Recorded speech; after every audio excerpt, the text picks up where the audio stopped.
नमस्कार, जनवार्तामध्ये आपल्या सर्वांचं स्वागत। सर्वप्रथम पाहूया ठळक बातम्या।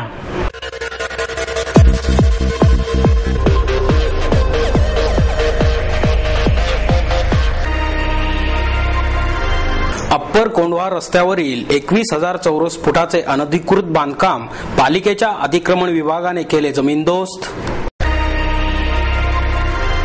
उद्यम सहकारी बँकेच्या वतीने अक्षय तृतीयेच्या मुहूर्तावर 4 नव्या ठेव योजना सादर। पूर्णवेळ आयुक्त मिळावा या मागणीसाठी महाराष्ट्र नवनिर्माण सेनेच्या वतीने महापालिका सभागृहाबाहेर डब्बा वाजवून ठिय्या आंदोलन। जातीभेदाला चालना मिळाली म्हणून ब्राह्मण समाजामध्ये असुरक्षिततेची भावना निर्माण होत आहे, महाराष्ट्र चित्पावन संघाचे सचिव अशोक वझे यांचं मत। आणि महापालिकेत काम करणारे प्रसिद्ध रंगावली कलाकार जगदीश चव्हाण यांच्या नेत्रदीपक रांगोळ्यांच्या प्रदर्शनाचे बालगंधर्व कलादालनात आयोजन। अप्पर कोंढवा रस्त्यावरील 21,000 चौरस फुटाचे अनधिकृत बांधकाम पालिकेच्या अतिक्रमण विभागाने जमीनदोस्त केले। अप्पर कोंढवा रस्ता येथील सर्वे नंबर 658 येथे पुणे महापालिका उपायुक्त क्रमांक 4 महानगरपालिकेच्या अतिक्रमण विभाग आणि बांधकाम नियंत्रण विभागाकडून कारवाई करण्यात आली। या कारवाई दरम्यान येथील नागरिकांनी पोलीस आणि अतिक्रमण विभागाच्या गाड्यांवर दगडफेक केल्याने पोलिसांना लाठीमार करावा लागला। त्यामुळे काही काळ येथे तणावाचे वातावरण निर्माण झाले। या कारवाईत आरसीसी बांधकामे आणि पक्की घरे मिळून 68 बांधकामे जमीनदोस्त करण्यात आली। एकूण 21,000 चौरस फुटांच्या क्षेत्रफळाचे बांधकाम कारवाईत पाडण्यात आले। या कारवाईत जे बांधकाम सुरू आहे, ज्या ठिकाणी दुमजली बांधकाम झाले आहे अशा ठिकाणचे बांधकाम पाडण्यात आले। हे संपूर्ण क्षेत्र डोंगर माथा आणि डोंगर उताराचे असल्याने या ठिकाणी कोणालाही बांधकामाला परवानगी दिलेली नाही, अशी प्रतिक्रिया महानगरपालिकेचे उपायुक्त मधुकांत गरड यांनी दिली। यापुढील काळातही अशा बांधकामांवर जोरदार कारवाई करण्यात येणार असल्याचे गरड यांनी स्पष्ट केले। कारवाईला सुरुवात झाल्यानंतर अतिक्रमण विभागाच्या गाड्यांना नागरिकांकडून विरोध करण्यात आला। महिलांनी महापालिकेविरोधात घोषणा दिल्या। त्याचवेळी काही नागरिकांकडून पोलिसांवर आणि अतिक्रमण विभागांच्या गाड्यांवर दगडफेक सुरू करण्यात आली।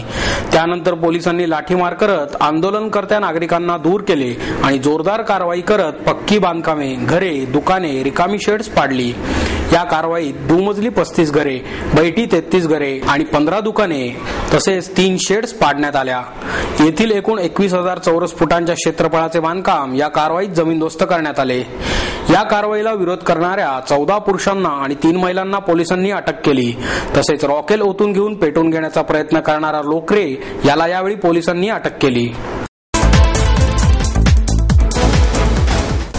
उद्यम विकास सहकारी बँकेच्या वतीने अक्षय तृतीयेच्या मुहूर्तावर 4 नव्या ठेव योजना सादर करण्यात आल्या।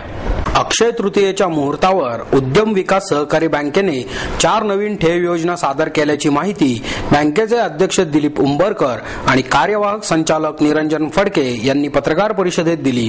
यावेळी बँकेचे मुख्य कार्यकारी अधिकारी दीपक ठाकूर उपस्थित होते। अक्षय ठेव योजना ही 500 दिवस मुदतीची असून ठेवीदारास 10.5% व्याज तर ज्येष्ठ नागरिकांना 11% व्याजाचा लाभ होणार आहे। ही अक्षय ठेव योजना मर्यादित कालावधीसाठी उपलब्ध आहे। कॅश सर्टिफिकेट योजना ही 6 वर्षे कालावधीची असून ठेवीदारास 10 लाख, 5 लाख, 1 लाख आणि 50,000 रुपये रकमेची 6 वर्षीय कॅश सर्टिफिकेट्स रकमा भरून घेता येतील। शुभमंगल योजना ही 10 वर्षे कालावधीची आहे। ग्राहकांच्या मुलामुलींच्या विवाहासाठी तसेच त्यांच्या शालेय शिक्षण ते उच्च शिक्षण घेत असतानाच त्यांच्या नावे शुभमंगल योजनेत खाते उघडून ग्राहक दरमहा बचत करून त्यांच्या उज्ज्वल भविष्याची तरतूद करू शकतात। पॉकेट मनी योजना ही ग्राहकांच्या मुलामुलींना शालेय जीवनातच बचतीची सवय लागावी म्हणून केवळ विद्यार्थ्यांसाठी बँकेने ही अभिनव योजना सुरू केली आहे। ग्राहकांच्या मुलांना मिळणाऱ्या पॉकेट मनीत त्यांनी काटकसरीने खर्च करून बचत करावी। तसेच वाढदिवस, भाऊबीज, रक्षाबंधन इत्यादी प्रसंगी मिळणाऱ्या रकमेचा संचय त्यांनी बँकेत त्यांच्या नावे खाते उघडून करावा, म्हणजे त्यांना बचतीची सवय लागावी यासाठी आहे, असे फडके यांनी सांगितले। उद्यम सहकारी बँकेच्या वतीने आम्ही काही नवीन योजना सादर करत आहोत. अक्षय ठेव योजना आहे, अन्य पालकांसाठी एक योजना आम्ही पुढे आणलेली आहे. तर त्या योजनेचा बँकेच्या दृष्टीने फायदा नागरिकांनी घ्यावा या दृष्टीने आम्ही आज प्रेस कॉन्फरन्स घेतली. त्यामुळे त्याचे वेगवेगळे बेनिफिट्स त्याच्यामध्ये दिले जात आहेत. तर त्या दृष्टीने आपण त्याच्यावरती विचार करून नागरिकांनी आणि सर्वसामान्य नागरिकांना ज्याचं नागरिक हित किंवा जोपासलं जाईल आणि त्यांना चांगल्या चांगल्या योजनेचा लाभ घेता यावा या दृष्टीने बँकेच्या योजना पुढे आणलेल्या आहेत. तर त्याचा फायदा घ्यावा. त्याच्यामध्ये 5,52,900 रुपये भरल्यास 6 वर्षांनी 10 लाख रुपये ठेवीदाराला मिळू शकतात. त्याचप्रमाणे 55,090 रुपये रक्कम भरल्यास 6 वर्षांनी 1 लाख रुपये मिळू शकतात. 2,76,450 रुपये भरल्यास 6 वर्षांनी 5 लाख रुपये मिळू शकतात. अशी ही कॅश सर्टिफिकेट ठेव योजना आहे.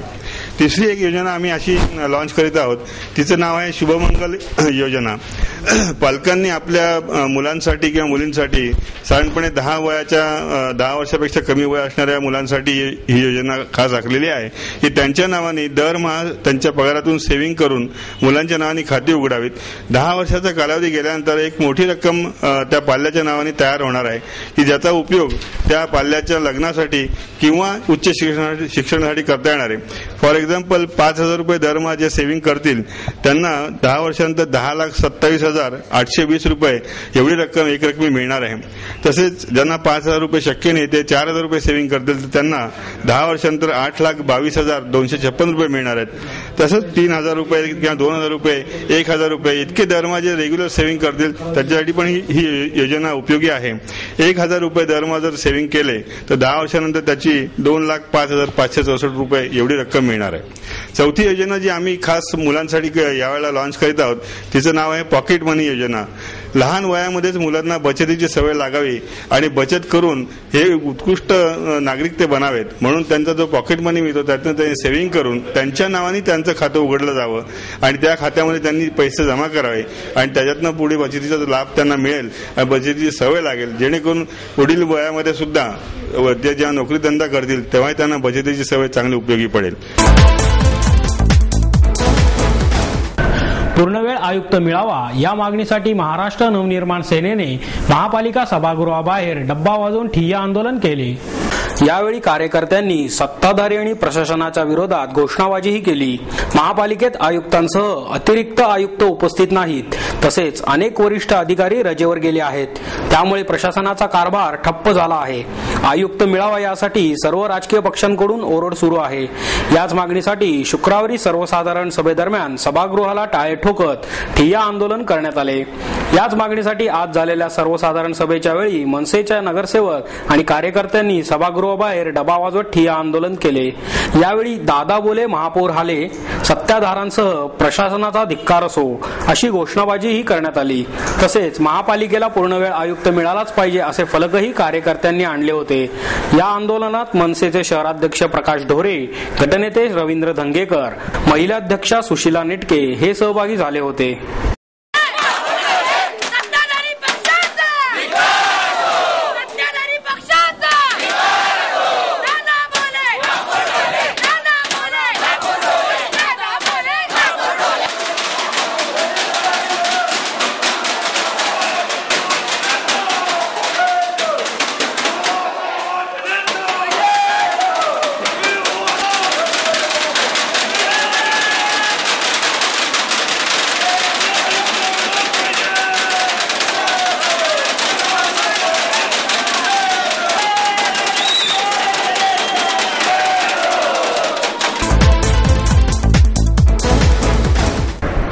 जातीभेदाला चालना मिळाली म्हणून ब्राह्मण समाजामध्ये असुरक्षिततेची भावना निर्माण होत आहे असे मत महाराष्ट्र चित्पावन संघाचे सचिव अशोक वझे यांनी व्यक्त केले.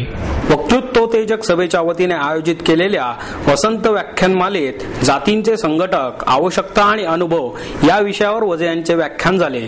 वझे म्हणाले, सत्ता मिळवण्याच्या उद्देशाने जातीचे राजकारण वाढले आहे. मंडल आयोगाच्या निर्मितीनंतर विविध जातींना आरक्षण मिळाले. आरक्षणामुळे प्रत्येक जात संघटना उभारू लागली. परिणामी जातींमध्ये तेढ निर्माण झाली. जातीचे निर्मूलन झाले तर प्रत्येक व्यक्तीला रोजगार मिळेल. कायद्यामध्ये कोणत्याही जातीविषयी अपशब्द वापरू नये अशी सोय आहे, परंतु ब्राह्मणांविषयी सर्रास अपशब्द वापरले जातात. महात्मा गांधीची हत्या झाल्यानंतर ब्राह्मणांची घरे उद्ध्वस्त करण्यात आली. कित्येक ब्राह्मणांची कत्तल देखील झाली, पण आजपर्यंत या गोष्टीचा कोणीही निषेध केला नाही. हा सगळा मतांच्या राजकारणाचा परिणाम आहे. देशात दहशतवाद वाढतो आहे. स्वातंत्र्याच्या लढाईसारखा सगळा समाज जातीभेद विसरून एकत्र आला तर देशातील दहशतवाद नक्कीच थांबेल. महाराष्ट्रातील चित्पावन ब्राह्मण संघटित नव्हते. बदलत्या काळात चित्पावनांमध्ये संघटन नसल्यामुळे असुरक्षेची भावना वाढली होती. परंतु संघटन देश हिताचे असेल, त्याचा उद्देश विकास असेल तर संघटन टिकते, असे सांगून वदे म्हणाले. चित्पावनांचे पहिले जागतिक संमेलन चंद्रशेखर आगाशे मैदानावर झाले. जगभरातून चित्पावन या संमेलनांमध्ये सहभागी झाले होते. देश स्वातंत्र्य करण्यात चित्पावनांचा मोठा वाटा आहे. देशाच्या विकासात योगदान आहे. संघटना बांधली गेली त्यामुळे विचारांचे आदान प्रदान होत आहे. एकमेका सहाय्य करू, अवघे बनू समर्थ, अशी भावना चित्पावन संघाची आहे, असेही ते म्हणाले. महापालिकेत काम करणारे प्रसिद्ध रंगावली कलाकार जगदीश चव्हाण यांच्या नेत्रदीपक रांगोळ्यांचे बालगंधर्व कलादालनात आयोजन करण्यात आले आहे. जगदीश चव्हाण यांनी 60 रांगोळ्यांचे हे प्रदर्शन भरवून आपला 60वा जन्मदिवस अनोख्या पद्धतीने साजरा केला. या आगळ्या वेगळ्या प्रदर्शनात भारताची दैवते, संत, वीर पुरुष आणि स्त्रिया यांच्यासह इतिहासातील अजरामर पराक्रमी व्यक्ती यांच्या प्रतिकृतींचा समावेश आहे. चव्हाण यांनी आतापर्यंत 17 प्रदर्शने आयोजित केली असून हे त्यांचे 18वे प्रदर्शन आहे.